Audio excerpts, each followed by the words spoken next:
Максим Галкин был просто шокирован, узнав, что Владимира Жириновского поместили в одну палату с примадонной российской эстрады Аллой Пугачевой.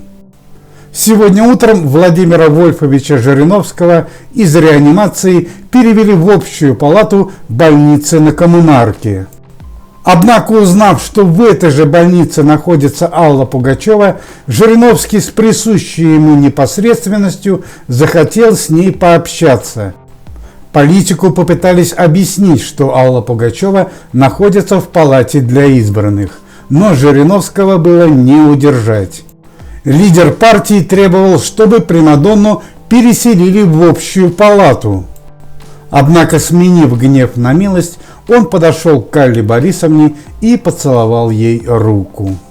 Хорошо известно, что еще в 90-е годы прошлого столетия Владимир Вольфович был влюблен в Аллу Борисовну и часто приглашал ее на корпоративные концерты.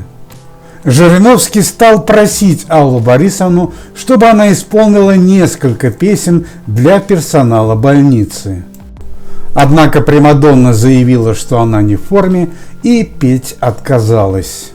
В этот момент в вип-палату зашел Максим Галкин и потребовал, чтобы политик убрался из хором его супруги.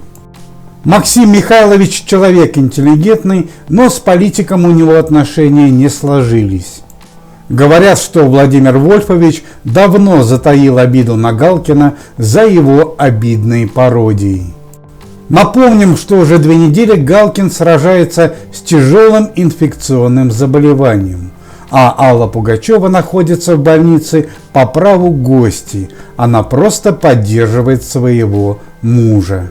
Узнав об этом факте, Жириновский игриво заявил, что Алла Пугачева могла бы поддержать и его. Врачи уже не раз предупреждали примадонну, что долгое пребывание в больнице может грозить ей заражением. Когда мы заканчивали это видео, стало известно, что Владимир Вольфович все-таки написал заявление, чтобы Аллу Пугачеву перевели в общую палату на законных основаниях.